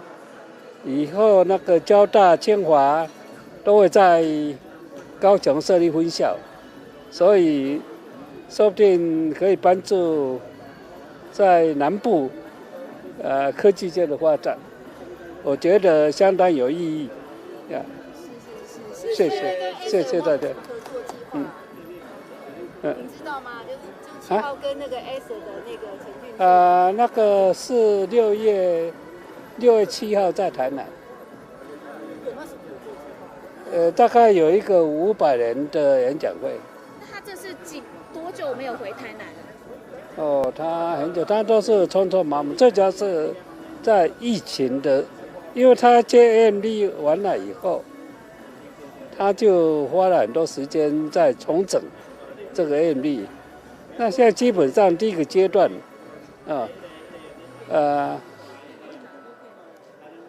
他接 AMD 本身并不是要击败他的对手，他接 AMD 就是希望将来能够领导产业，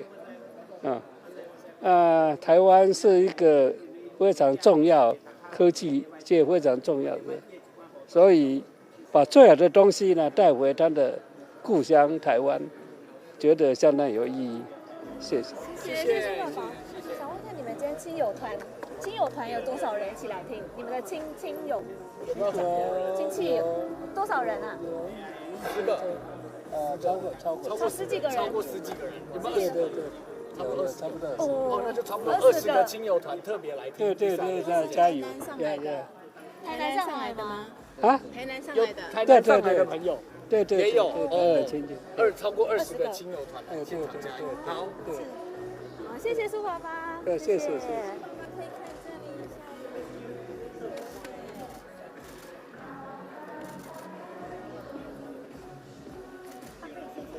因为他是女性方面，就是这个具领导世界领导地位，对，所以我们觉得难能可贵。贝贝那个内区再重讲一下，帮我重讲。你说他是女性领导，这个可以再讲一次吗？就是女性的，然后领导。一个过去吧。好，谢谢爸爸，谢谢。医生是不是？你是医生对不对？不是，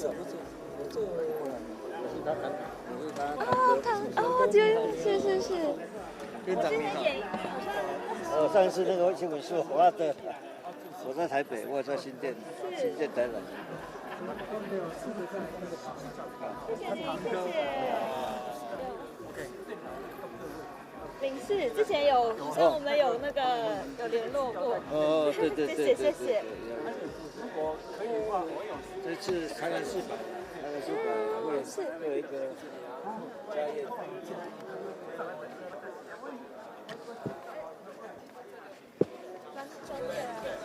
好，先把包拿。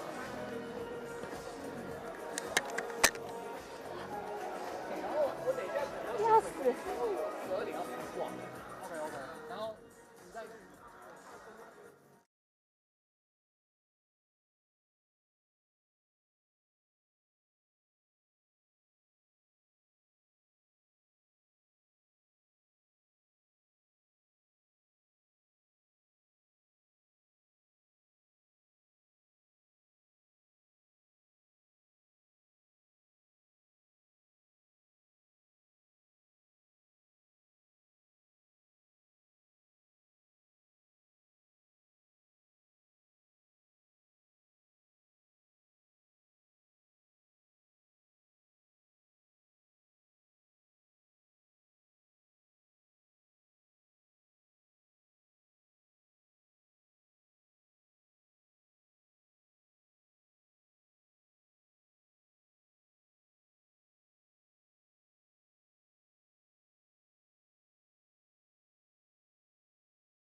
Thank you everyone once again. AMD press conference will start in 5 minutes. 请将您的手机关机或转为静音，然后感谢您的配合。Please turn off your cell phone or switch into the vibration mode. Thank you for your cooperation. Thank you very much.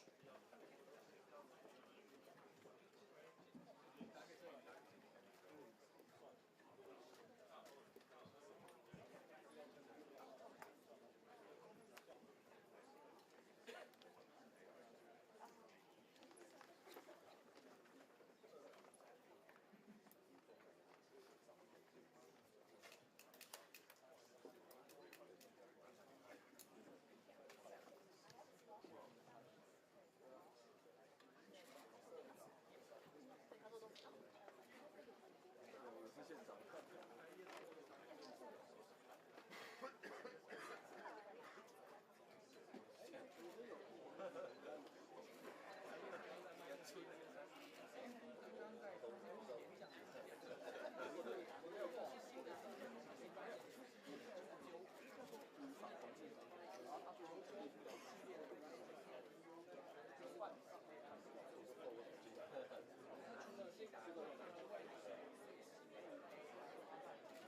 你这个是图像，你这个是广泛的，这个才是不是要跟你这下面传不修图的。你说我们管联配它是我觉得你明天要来记得讲。明天总是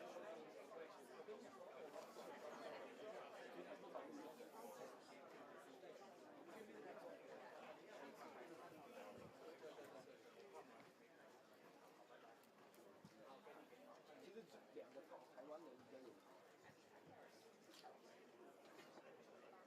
老黄会在这里，老黄要喊老炮，他有边他会站，就是只要他站的起来，是不是这么42家全部法？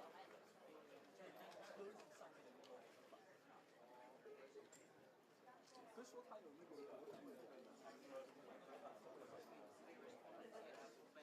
对，主要就是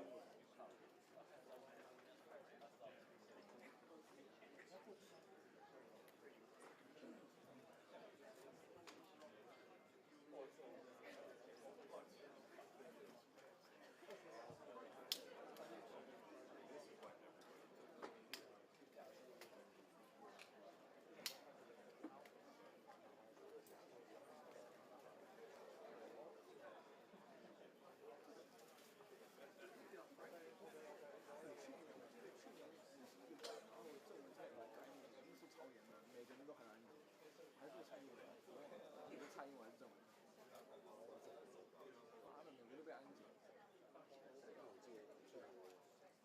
我记得是郑文灿的，因为去年安检蛮严格的，而且没有办证跟进去。然后主播就在刚才呢，因为去年其实无限比较临时来，这样子早上看也要再做。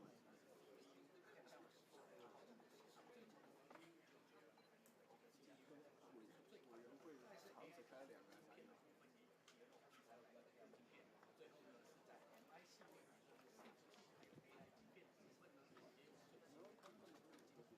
那现在呢，等一下我们都是这个全球媒体基金会，我们也会持续守着现场那相关的这个最新的进展。它同时呢也找来了大咖上。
Lisa. Okay, hey, thank you everybody for joining us. Thank you for being with us for Lisa Su's opening keynote. I'm John Taylor, Chief Marketing Officer with AMD. Wonderful to see such a packed room. We've got about 30 minutes for questions of Dr. Su. And with that, obviously, we're primarily focused on questions and follow-up to Lisa's keynote and all of the news and roadmaps that she shared today. So with that, I'll go ahead and, Lisa, if you're ready, I'll go ahead and take the first question. Absolutely. Yes, right here. Hi, Rosemary from Relay FM. And I was just wondering, how has AI helped you personally within your role recently? What are you using for that? Actually, it's a great question. So first of all, let me just say thank you for all of you attending our keynote this morning. It was a great time to talk about all of our technologies touching all of our lives. Myself personally as well. I think I am an avid user of GPT and Copilot and all of these things. And more importantly, actually, I'm very, very focused on AI being used within AMD. So as much as we like to talk about AI for our customers, we also really prioritize AI for making our company a better company. So things like how do we build better chips? How do we build faster chips? How do we put AI through our entire development pipeline, as well as for things like marketing, sales, HR, all of those various pieces. So it is very much AI is everywhere. Thank you. Thank you. Yes, right here in the second row. Thank you. Thank you. I'm from Reuters. Since last year, NVIDIA has made clear to investors it plans to shorten its release cycle to annually, and now AMD has followed suit. How are you able to achieve that? Thank you. Yeah, well, I think it really is very much what we see in the market. So AI is clearly our number one priority as a company, and we have really harnessed all of the development capability within the company to do that. We've increased investments. We're going to continue to increase investments. I think this annual cadence is something that is there because the market requires newer products and newer capabilities. I'm also a believer in that the product portfolio is there so that we can address a broad set of workloads. And that doesn't mean every customer is going to use every product, but it means that every year we have the next big thing such that we always have the most competitive portfolio. So it is about more investment. It's about ensuring that both hardware, software, systems are all part of it, and we're very committed to it as our largest strategic opportunity. Thank you.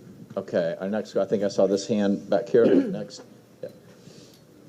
Thank you. I'm with CNN. Just wonder if you could speak to the importance of being here in Taiwan and Taiwan's role in the global supply chain and what you do, and also speak the bigger picture in the region with China, both the chip makers in China and also the military drills we just saw and how they could potentially impact things.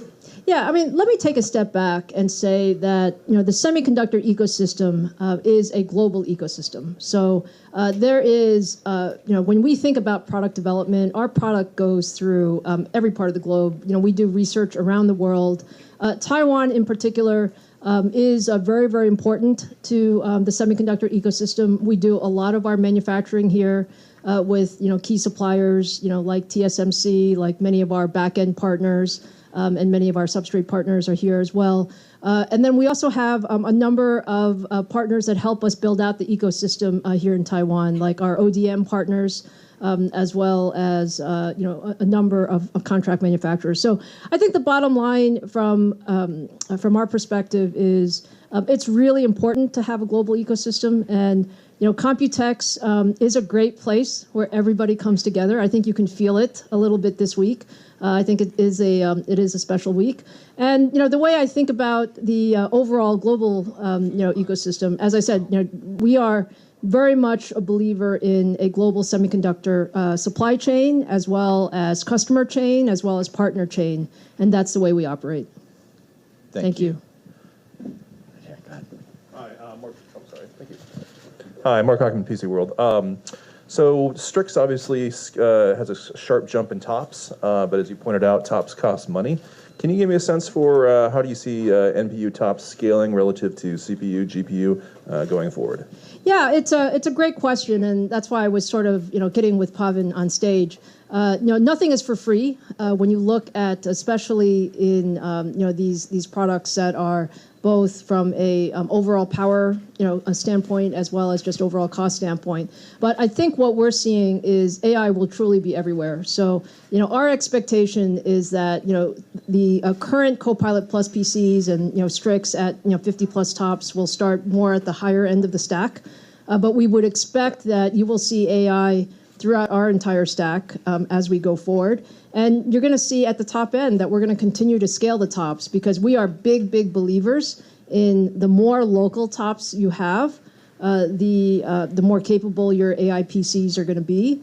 We believe people are going to value that, and so it's worth it to put it on chip locally.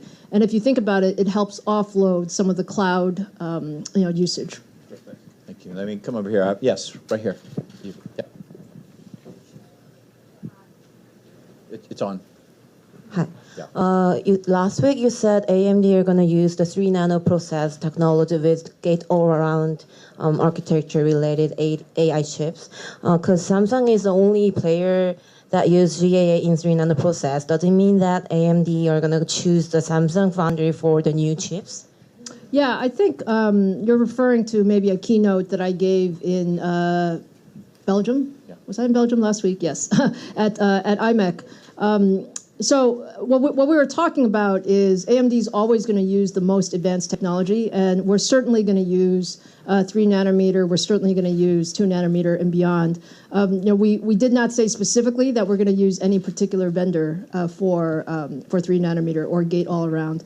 Our current partnership with TSMC is very strong. We talked about some of the products in 3 nanometer that we're doing right now. Thank you, Lisa. Thank you. Yeah, right here. Go ahead.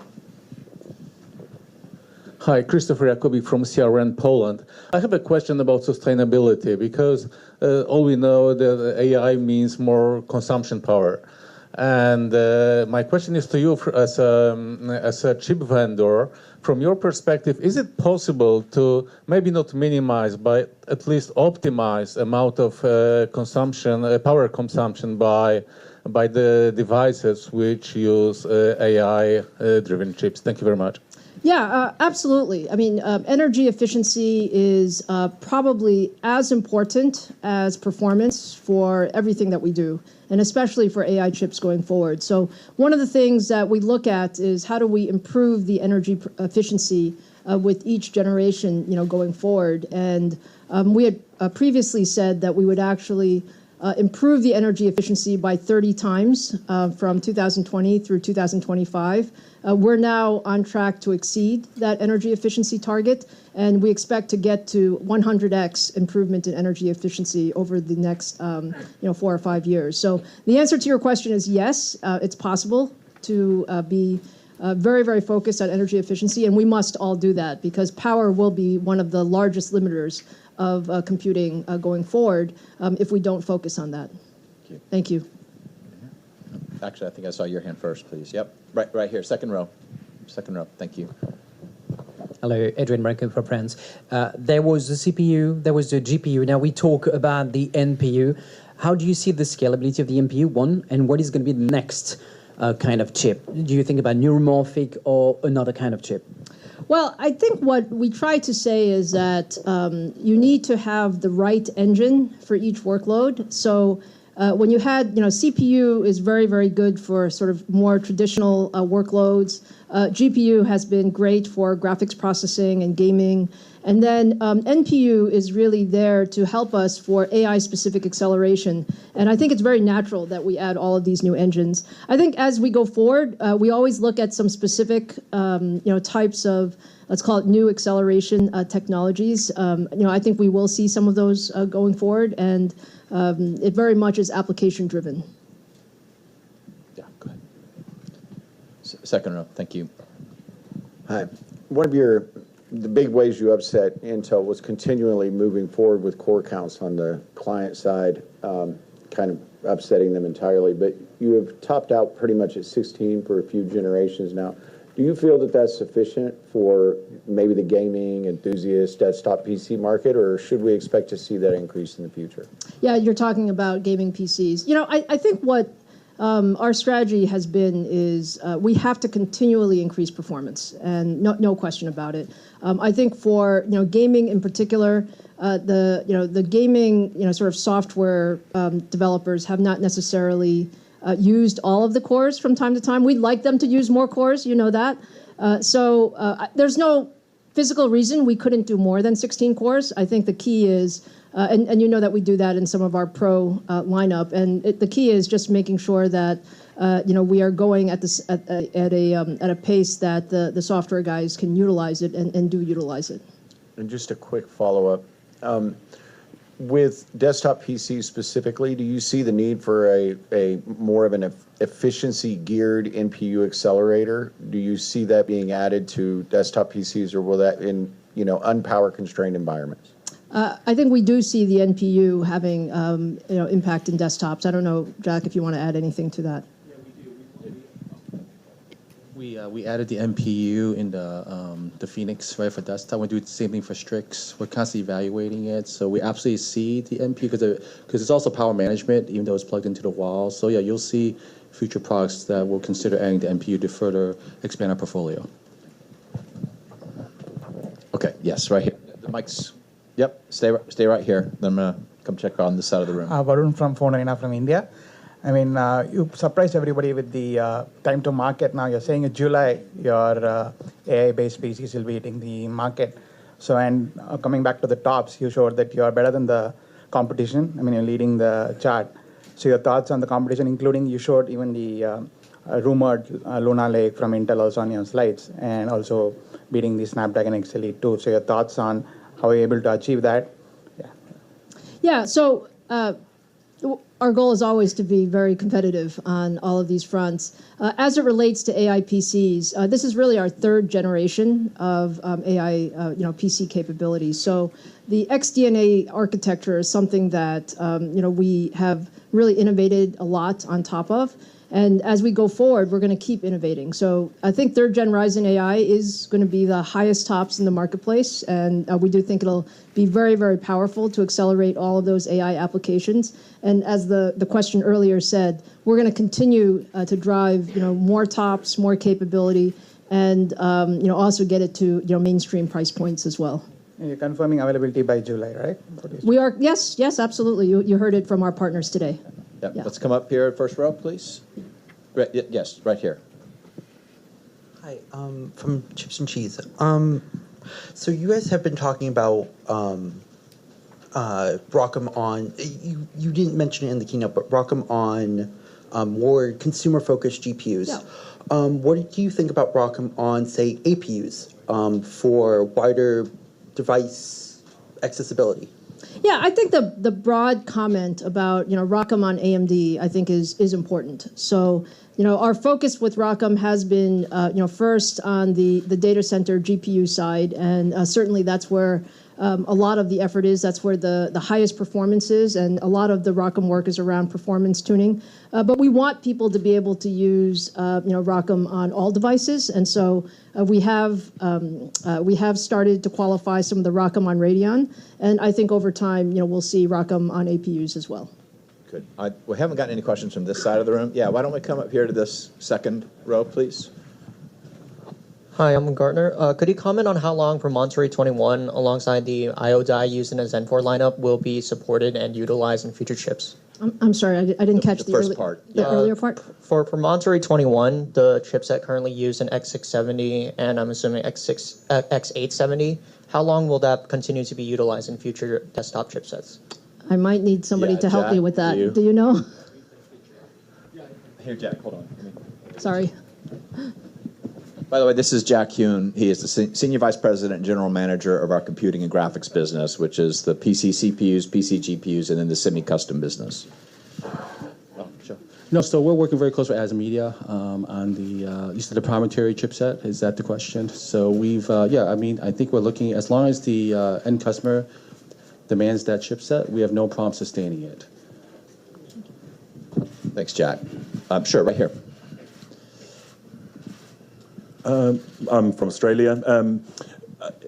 Are customers, big developers, big corporates willing to pay a premium for your AI infrastructure? And what are you doing to ensure, in comparison to your competitors, that they're willing to pay for your premium? Yeah, when you're talking about our AI infrastructure, are you talking about on the infrastructure, like on the data center side or on the PC side? On the data center at a cloud service provider. Yeah, I think the way to think about our value proposition in data center is that our goal is to make sure that on a performance per dollar standpoint or on a total cost of ownership standpoint, that we're offering a better value compared to the competition. That is our goal. I think again, we heard from Satya, who Microsoft has done a significant amount of work with us on MI300 and all of our data center infrastructure. And the point is, on these leading large language models, there's optimization that needs to be done. We've co-engineered and worked very closely, Microsoft team, and today the leading, price performance for GPT workloads is with AMD. So it really is about ensuring that the total cost of ownership is better with our technology. That was part of the Satya Nadella video that Lisa showed during the event. Sure, right here. This gentleman right here. Yep. Thank you. I'm curious. In the title of singularity near of Google's futurist Kurzweil, he say in 2045, the AI can transcend human being. Why AI can beat the champion of Weiqi? Let's see. You're asking why? I'm curious. Well, yeah, maybe what we should say is that, look, AI is a great technology, and it will only get better with time. But AI is also not perfect, and we need to continue to make it better in terms of the capability, the models, the training, the data, and also just how we utilize it. So I do think AI is going to be excellent at many things. There's a lot of focus right now on do you get to general intelligence? But I think we're not quite there yet. And our goal at AMD is to make sure that we provide all of the foundational hardware, software, and systems capabilities so that the leading researchers in AI can achieve those biggest milestones. Thank you, Lisa. Thank you. Right here, third row, please.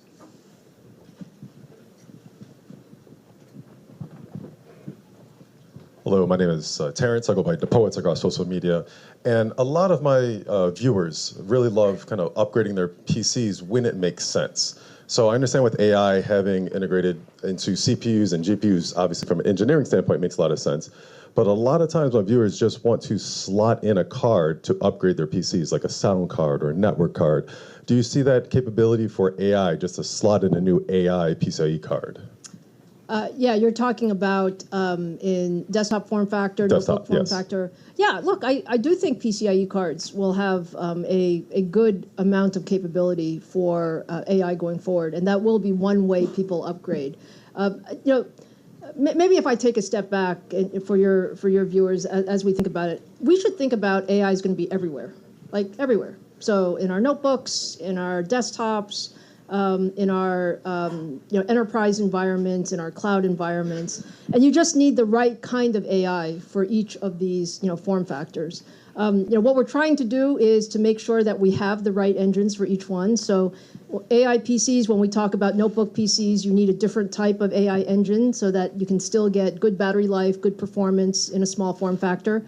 I think in desktops you have more options. Jack mentioned that we will have AI engines in desktops as well, but absolutely there will be PCIe form factors that you can put into desktops over time. The important thing is we want to make sure that the entire ISV ecosystem is there as well, and there's work that needs to be done to optimize for all of these different workloads. Thank you. Yeah, thank you. Oh, I think I saw your hand first. 1, 2, 3, fourth row.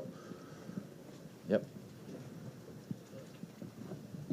Hi, Dave from PC Gamer. So obviously going to ask a gaming question.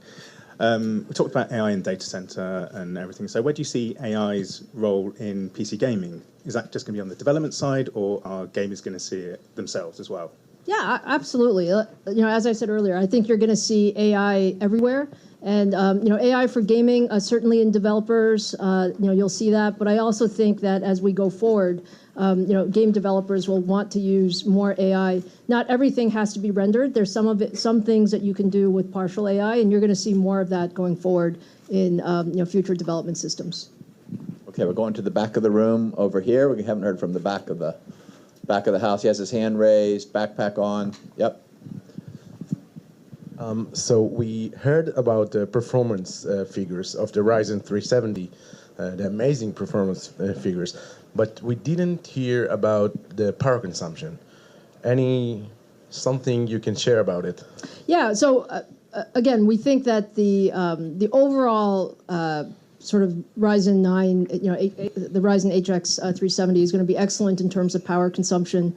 Think about all-day battery life, and these are the types of expectations that people have for notebooks. You have a specific figures, something? I know it varies between models, but it will vary between models, and you'll see more at launch. Yeah, as we get a little closer to the July launch, we're going to be doing more technical briefings for the press. Systems will be available, that type of thing. I'm sure you will want to test some. Yes. Thank you very much. Yes. I saw your, yes. She's in the back row, 1, 2, 3, 4. Yep. Yep.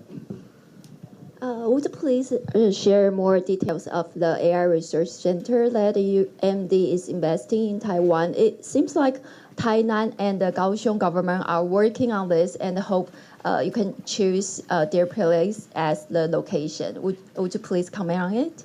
Yeah, so maybe say overall, Taiwan is a very important area for us to do research and development. We already have over 1,000 people here doing significant amount of development for all of our product portfolio, including our PCs, our data center, as well as our supply chain. We are always looking at how do we partner in R&D in the region, and so we're continuing to look at what we do in Taiwan. I probably don't have any exact information on the R&D centers at this moment, but we're looking at all options. Thank you, Lisa. Yeah, why don't we come right here, and then I'll come back there. So front row here, and then third row, same section. Yeah, AMD is the only company that provide so many different kind of compute unit that could satisfy the differentiated need on the market. And AMD is a company that love open standard and open source. It's an important thing. What's your opinion about the democratized AI and the importance of open AI? Yeah, I completely agree with your comments and characterization. I think there's a couple of key points about our philosophy. First is you need the best engines. So there's not only one engine. So it's CPUs, it's GPUs, it's NPUs. Sometimes it's ASICs, sometimes it's FPGAs. And we have the capability to do all of these engines at AMD. We work very closely with our partners to really think about their use cases and what do they need in the right compute engines. And we work to put that together. To your point about open, we also feel very strongly about an open ecosystem.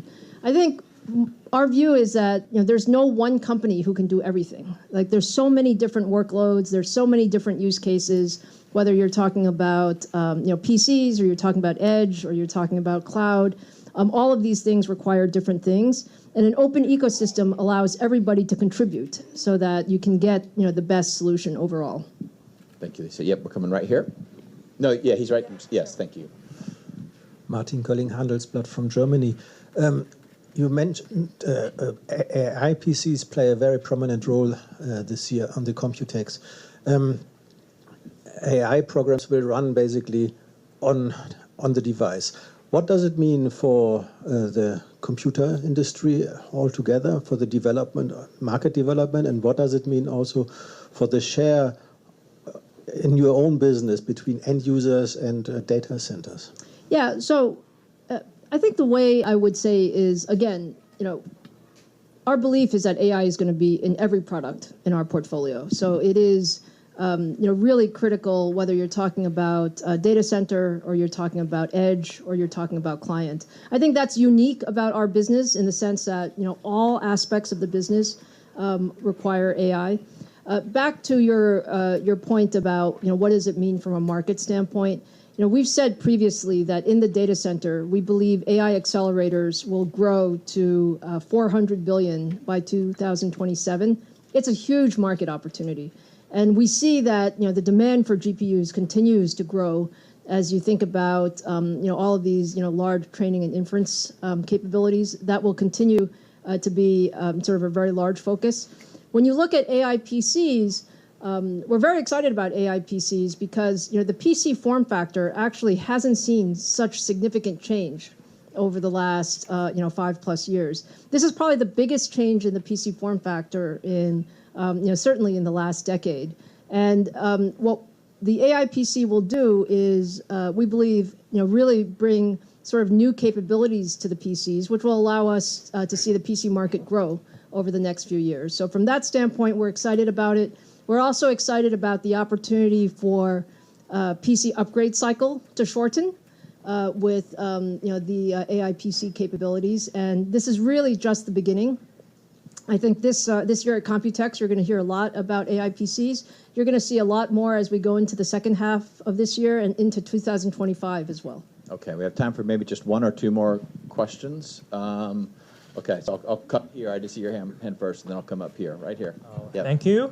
And I've heard that the ROCm RCM is going to build an open platform or open community. So there are many ISAs other than x86 architecture like ARM or RISC-V. So I'd like to ask about that if the AMD GPUs are working well on this other platform than x86, or is AMD going to improve the GPU performance on these platforms? Or are AMD willing to do this? Thanks. Yeah, I think overall, we're very open to using our GPUs in any platforms. Right now, I would say most of the work is being done on x86, sort of CPUs plus our Instinct GPUs. I think over time, if there were customers that were interested in, pairing our Instinct GPUs with ARM or other architectures, we're certainly open to that. Thank you. I think, we had a question here. Yep. And then we'll take one more after that. Thank you. Hi. Good to see you. Great presentation again. I often liken where we are in AI right now to where we were in the early 2000s with GPUs. So many vendors, so many different software styles, no unified software ecosystem. Then she can hear him. Okay. So I liken where we are in AI right now to where we were in the early 2000s with GPUs. Lots of players, lots of hardware, lots of different software approaches, no unified system.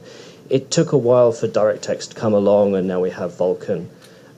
With the fact that AI is split across CPU, GPU, NPU, FPGA, ASIC, will we get a DirectX moment in the software ecosystem? We already have things like DirectML, but nothing seems to be pushing through, and everybody's pushing their own agenda, not only you, but the competitors. Where do you see this going? Yeah, I don't think there's anyone's desire to sort of necessarily push our own agenda. I would say that, from our perspective, an open ecosystem is the best ecosystem. I think what you're seeing, Ian, is that the hardware is changing so fast because the algorithms are continuing to change so fast as well. So, if you think about it, actually, up until very recently, CPUs were actually where you did the majority of AI, and now you've seen GPUs and sort of other accelerators come in. I do think over time things will settle out a little bit more in terms of sort of which engines for which workloads. But yeah, I wouldn't say it's necessarily there's too many things. I would just say there are lots of different workloads, and we're at the place where we want to put AI across every product portfolio. Every part of sort of the market will require some type of AI, and we're trying to innovate as quickly as possible, and that's perhaps the priority. Thank you. Okay, our last question here in the front row. Yep, I think you're closest. Well, yep, there we go. I have a personal question I wanted to ask. Could you share one of the most important advice you have for the women working in the teaching industry? It's important to me. Thank you. Well, I would say that it's a really exciting industry. Technology is a really exciting industry, and we need the most talented men and women, in this industry. And what I like to tell people, it's probably my most important piece of advice, is that again, men or women, young or old, engineer or not, running towards problems is my best piece of advice, because we're here at a place where there's so many interesting problems to solve. And if, as an engineer, that's what I love about it. So if we're able to really pick those problems and work on them, I think they become very good for your career and also very good for the industry. Thank you. Okay, well, we'll end on that note. Lisa, thank you so much. Thank you guys so much for being part of this. Thank you for the time. Appreciate you. Have a great Computex. Thank you. Thank you for joining us.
Yeah.